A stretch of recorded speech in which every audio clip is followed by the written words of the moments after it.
जय मसीह की. प्रभू येशूच्या नावामध्ये आपल्या सर्वांना मी मनोज तोडे याचा सलाम. प्रियानो, पुन्हा एकदा देवाच्या वचनाच्या समोर आपण येऊया. लोककृती शुभवर्तमान याचा आम्हाला पाहायला मिळतं 22वा अध्याय आहे आणि वचन आम्हाला असं सांगतं की प्रभू येशू ख्रिस्त आपल्या शिष्यांना म्हणतो, परीक्षेत पडू नये म्हणून तुम्ही प्रार्थना करा. आणि तो पुन्हा एकदा त्यांच्यापासून धोंड्याच्या टप्प्या इतका लांब जातोय आणि त्यांना जागृत होण्यासाठी सांगून परत येतोय. तर शिष्य झोपलेले दिसतात. तो म्हणतो, तुम्ही झोप का घेता? जागृत राहा, प्रार्थना करा. हालेलुया. पुन्हा शिष्य जागे होतात आणि पुन्हा झोपी जातात. पुन्हा येशू त्यांच्याकडे येतो आणि म्हणतो, परीक्षेत पडू नये म्हणून तुम्ही प्रार्थना करा. हालेलुया. Praise the Lord. आज या विषयावरती आपण मनन करत असताना प्रथम आपण प्रार्थनेमध्ये जाऊया. स्वर्गीय प्रभू, आमच्या जीवनामध्ये तू कार्य कर. तुझं वचन आमच्या जीवनामध्ये तू पूर्ण कर आणि तुझ्या इच्छा आमच्या जीवनामध्ये उतरू दे. केवळ तुझं सामर्थ्य आम्हाला स्पर्श करू दे. तुझं गौरव आम्हाला स्पर्श करू दे.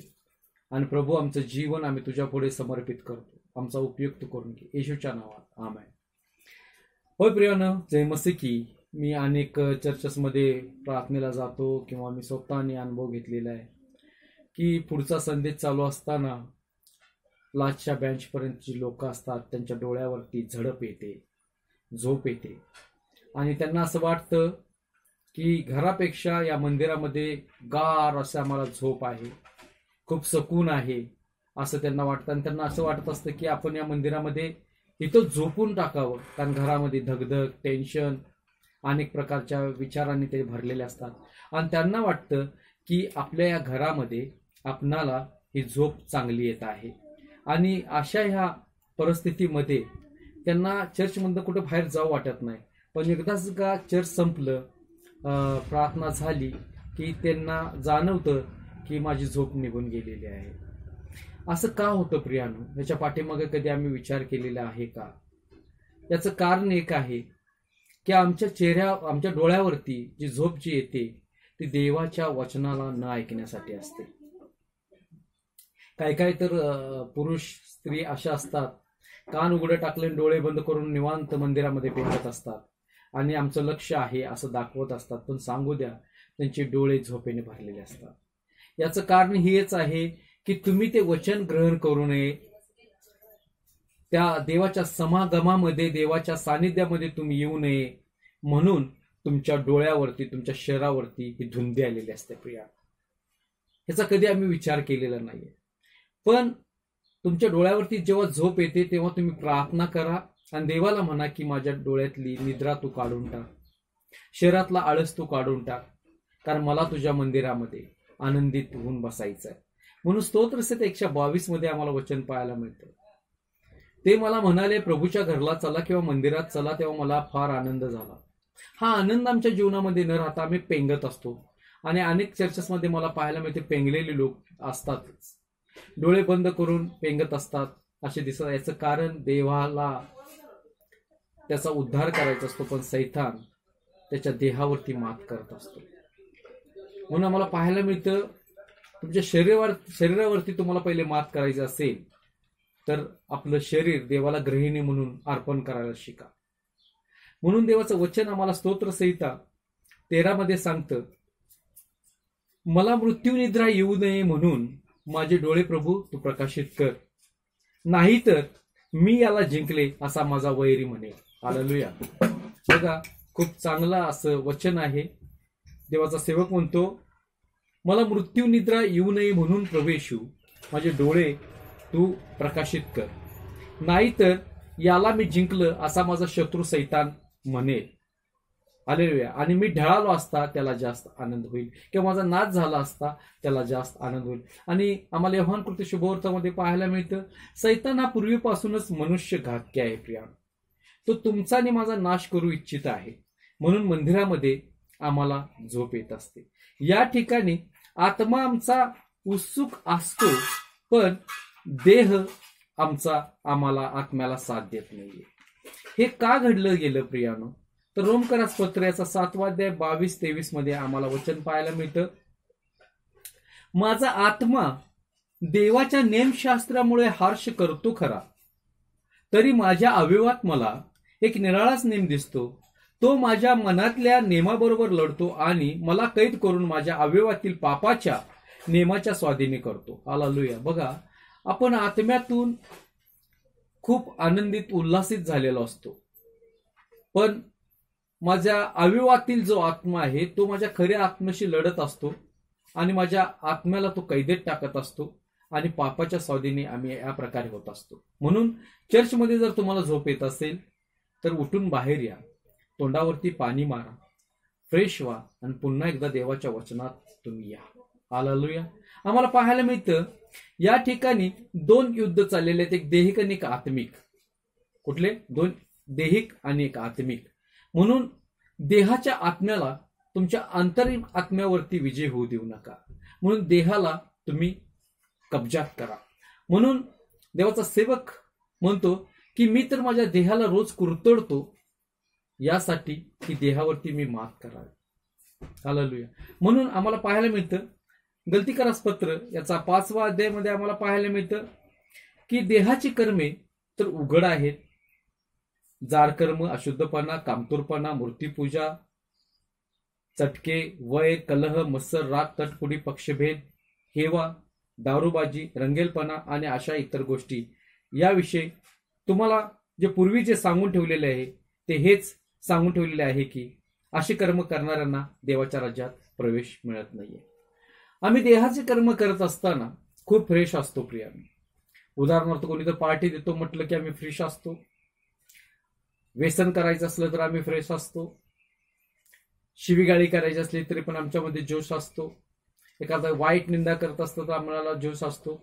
पण देवाचं कार्य करत असताना आमच्या शरीरामध्ये जोश हा नसतो.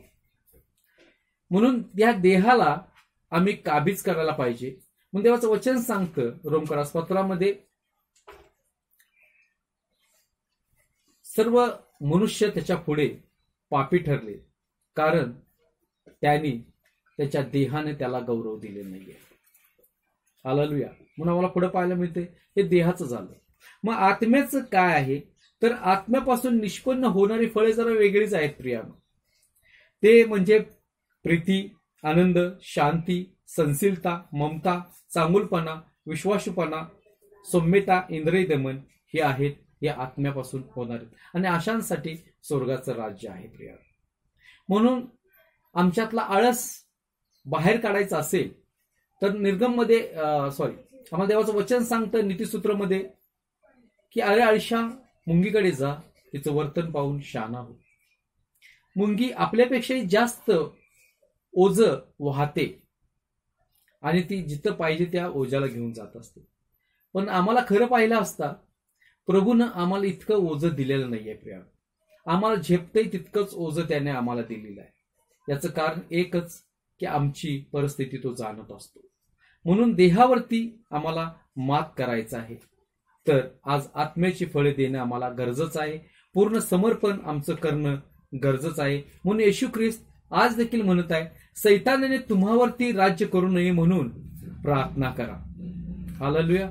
सैतानाने तुम्हावरती राज्य करू नये म्हणून प्रार्थना करा आणि प्रार्थना करा यासाठी की तुम्ही परीक्षेत पडू नये म्हणून.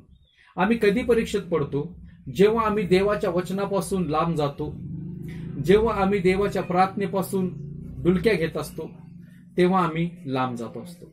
आम्हाला पाहायला मिळतं मत्ती कृत शुभवर्तमान याचा 25वा अध्यायामध्ये की त्या 10 कुमारिका आहेत आणि ते वराच्या समोर प्रभू येशूला भेटायला गेल्या आणि त्या ठिकाणी वर येण्यासाठी वेळ लागल्यामुळे त्या 10च्या 10 डुलक्या घेऊ लागल्या.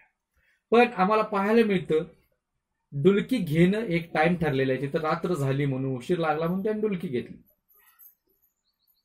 पण पुन्हा तयारी केली त्यांनी.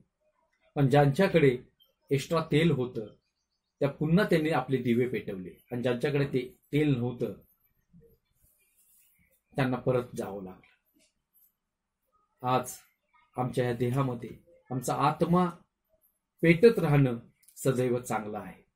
म्हणून देवाचं वचन तरामध्ये सांगतं की आत्म्यास विझवू नका. आज या देहाच्या गोष्टीमुळे आम्ही आमच्या आत्म्याला विझवत आहे. या देहिक चोचले पुरवण्यासाठी आम्ही आमच्या आत्म्याला मारत आहोत. अंतर्यामाचं आम्ही ऐकत नाहीये. आम्हाला माहिती आहे की आमच्या देहामध्ये 2 मनं आहेत. एक चांगलं सांगत असतं ते कधीच आम्ही ऐकत नाहीये, पण आम्ही देहाच्या गोष्टीला समोर जाण्याचा प्रयत्न करत असतो. जे देहाला आवडतो तेच करण्यासाठी आम्ही करत असतो. आमचं आरशापुढे थांबणं, तयार होणं, वारंवार आरशामध्ये पाहणं, कपडे बदलणं हे देवाला माहिती असतं.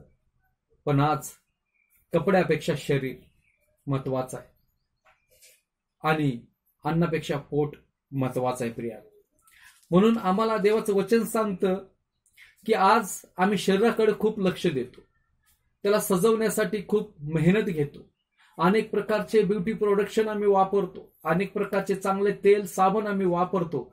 पण सांगू द्या, देह नश्वर आहे प्रिया आणि आत्मा हा देवाला आवडणारा आहे. म्हणून हा देह या पृथ्वी तलावरतीच नष्ट केला जाईल, पण आत्मा वरती घेतला जाईल. मग देवाचं वचन सांगतं तुझ्या देहाकडे तू जास्त लक्ष देऊन स्वतःला नाशास कारण करून घेऊ नकोस, कारण वस्त्रापेक्षा शरीर महत्वाचं आहे. ह्या शरीरामध्ये काय बसतं हे महत्वाचं आहे. आज आमच्या शरीरामध्ये जर सर्व वाईट गोष्टी बसत असतील तर आम्ही नाशास कारण आहे प्रिया. म्हणून देवाचं वचन सांगते पहिल्यांदा आधी त्याचं राज्य व धार्मिकता मिळवण्यासाठी म्हणजे याही गोष्टी मिळतील. होय, देवाचं वचन सांगतं रानातील फुलांकडे ते पहा, ते कशी वाढतात, ते काही कष्ट करत नाहीये, काही करत नाही, तरी पण मी त्यांना इतका चांगला रंग, पोशाख, सुगंध देतो. मी त्या तसं तुम्हाला देणार नाहीये काय? आज देवाकडून तुमच्या शरीराला जे पाहिजे ते मागून घ्या, देव देणार आहे.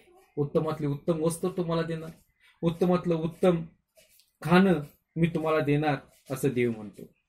आणि आम्हाला पाहायला मिळतं मत्तेकृत शुभवर्तमान याचा 6वा अध्याय 29 वचनामध्ये, तरी मी तुम्हाला सांगतो शलोमोन देखील आपल्या सर्व वैभवात त्यातील एकासारखाही सजला नव्हता.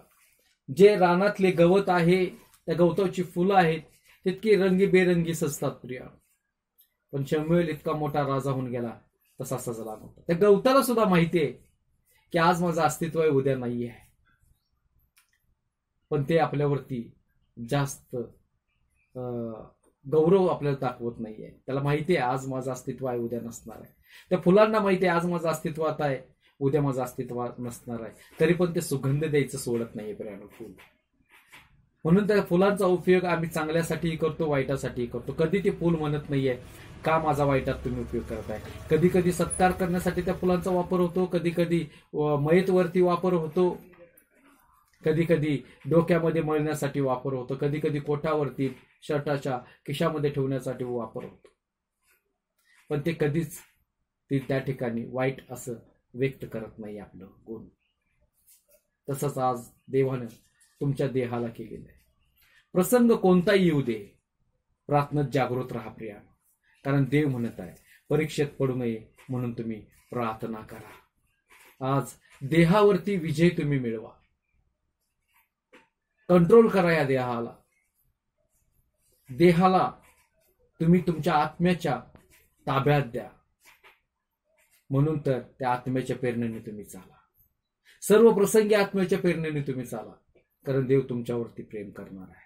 Hallelujah, praise the Lord. म्हणून आम्हाला पाहायला मिळतं जीवनामध्ये आपल्या महत्वाचं काय असेल तर देवाला या शरीराद्वारे आणि आत्म्याद्वारे केलेलं गौरव आवडतं. म्हणून दोन्ही एकत्र जोपर्यंत होत नाहीये तोपर्यंत गौरव होत नाही. नाहीतर काय होतं, देह मंदिरात आहे आणि आत्मा घरात आहे, तर कसं आमच्या मुखातून गौरव केला जाईल, कसं देवाला आमचं प्रेझेंटेशन आवडेल, कसं देवाला तुमच्या मुखातून निघणारे शब्द आवडतील. हालेलुया. म्हणून देवाचं मन सांग, देवाचे वचन सांगतं आम्हाला की हे दोन्ही एकत्र झाल्याशिवाय तुझ्याकडून माझं गौरव होत नाही. म्हणून आज जीव, आत्मा, शरीर याने तुम्ही देवाचं गौरव करा. हालेलुया. आणि आम्हाला पाहायला मिळतं देवाचं वचन अशा प्रकारे आमच्या जीवनामध्ये कार्य करू लागतं प्रियानो. आणि सोप्या भाषेत देवाचं वचन आम्हाला सांगितलं जातं. ते म्हणजे आम्हाला तोंडपाठ असणारं वचन आहे की जर देवाला तुम्हाला खुश करायचं असेल, देव जर तुमच्यावर प्रसन्न व्हायचं असेल, तर देवाचं वचन सांगतं. योहानकृत शुभवर्तमान याचा 4 अध्याय 24 वचन, देव आत्मा आहे आणि त्याच्या उपासकांनी त्याची उपासना आत्मेने आणि खरेपणाने केली पाहिजे. हालेलुया. देव आत्मा आहे, त्याच्या उपासकांनी त्याची उपासना आत्मेने आणि खरेपणाने केली पाहिजे. आणि आज आम्हाला पाहायला मिळते आम्ही मंदिरात जातो, देहानं जातो आणि आमचा आत्माच दुसरीकडे असतो. कधी पैशाचा विचार करतं, कधी खाण्यापिण्याचा विचार करतं, कधी सजनाचा विचार करतं, कधी आपल्या प्रेयसीचा विचार करतं, कधी आपल्या लोकांचा विचार करत असतं, कधी आपल्या नोकरीचा विचार करत असतं, कधी आपल्या इतर गोष्टींचा विचार करत असतं, कधी आपल्या व्यसनांचा विचार करत असतं, कधी चर्च सुटेल, कधी मी बाहेर जाईन. लोकांना दाखवण्यासाठी नको आहे प्रियानो. म्हणून देव आत्मा आहे, त्याची उपासकांनी त्याची उपासना आत्म्याने खरेपणाने केली पाहिजे. म्हणून डोळ्यावरची झापड बाजूला काढून टाका, बंधन सर्व तोडून टाका. कारण योहानमध्ये देवाचं वचन सांगतं 8:32 मध्ये, सत्य तुम्हाला समजेल, ते सत्य तुम्हाला बंधनमुक्त करेल. होय, आज हीच वेळ आहे की आपल्या डोळ्यावरची झोप काढायचं जर असेल तर येशू ख्रिस्ताला तुम्ही ग्रहण केलं पाहिजे. Praise the Lord. देव करो आणि ह्या गोष्टी करण्यासाठी तुम्हाला शक्ती सामर्थ्य देव. म्हणून आज त्याच्याकडे या, खऱ्या अंतकरणाने त्याच्यावरती प्रेम करा. या देहाला घेऊन या, कारण फक्त देवाला देह नको आहे. म्हणून आदामाला जेव्हा त्याने घडवलं, तो फक्त मातीचा घडला, ते देह तयार झाला, पण त्यात अजून आत्मा नव्हता. म्हणून माझ्या आणि तुमच्या प्रभूने त्याच्यामध्ये आत्मा फुंकला आणि तो मनुष्य प्राणी झाला. आज पुन्हा एकदा त्या प्रभूकडून आत्मा तुम्ही मागा आणि आत्म्याने त्याची उपासना करा. इतरांना आत्म्याने उपासना करण्यासाठी शिकवा, कारण देव तुमच्यावरती प्रेम करत आहे. हालेलुया. म्हणून तर देवाचा सेवक म्हणतो, मी माझ्या देहाला रोज रोज कुरतडतो, त्याला आपल्या अधीन मी करतो, कारण त्याच्याद्वारे मी पापात पडू नये म्हणून. हालेलुया. म्हणून देहाच्या कर्मांच्या पाठीमागे लागू नका, देवाकडून मिळणाऱ्या गोष्टीकडे पाठीमागे लागा. आणि देव तुमच्या जीवनामध्ये आज कार्य करण्यासाठी जात आहे. देव तुमच्या जीवनामध्ये आज सर्व काही चांगल्या गोष्टी ओतत आहे. तुम्हाला उत्तमातलं उत्तम तो देण्यासाठी तयार आहे. Praise the Lord. म्हणून देवाकडे मागा, देव तुमच्यावरती प्रेम करत आहे. आमेन. आपण प्रार्थना करूया. स्वर्गीय प्रभू, मी तुला धन्यवाद देतो, ही प्रार्थना, हे वचन तू आशीर्वादित केल्याबद्दल. प्रभू, तुझा गौरव करून घे तुझ्या आत्म्याच्या द्वारे. प्रभू, आम्हाला तू सांभाळ, तुझी स्तुती, तुझी आराधना आमच्या जीवनात करून दे. हे ऐकलेले वचन तुझ्या प्रियजनांना तू आशीर्वादित करून दे. आणि प्रभू, आमच्या देहाला मी तुझ्या ताब्यात देतो, आमच्या डोळ्यातली निद्रा आम्ही तुझ्या ताब्यात देतो. प्रभू, आमचे डोळे तू तेजस्वी कर. हो प्रभू, तू कोणत्या क्षणी येणार आहेस आम्हाला माहित नाही, पण आम्ही जागृत राहावं असं दैनंदिन कृपेने कर. आज जेव्हा ऐकणारी प्रार्थना आहेत, तुझे प्रियजन त्यांच्या जीवनामध्ये काम कर. त्यांच्या सर्व बंधनांना तू प्रवेश तोड. तुझं पवित्र रक्त त्यांच्यावरती येऊ दे, तुझं सामर्थ्य त्यांच्यावरती येऊ दे, तुझं पवित्र आत्मा त्यांच्यावरती येऊ दे. या क्षणाला त्यांना स्पर्श केला जाऊ दे, या क्षणाला त्यांच्या जीवनामध्ये ताकद येऊ दे, या क्षणाला त्यांच्या जीवनामध्ये अनगित असे आशीर्वाद उतरले जाऊ दे. आणि प्रभू, खऱ्या अर्थाने त्यांना तुझ्यामध्ये वाढण्यासाठी तू त्यांना मदत कर. इथून पुढची वेळ प्रवेश तुझ्या हातामध्ये देतो. आमेन. जय मसीह की. Praise the Lord.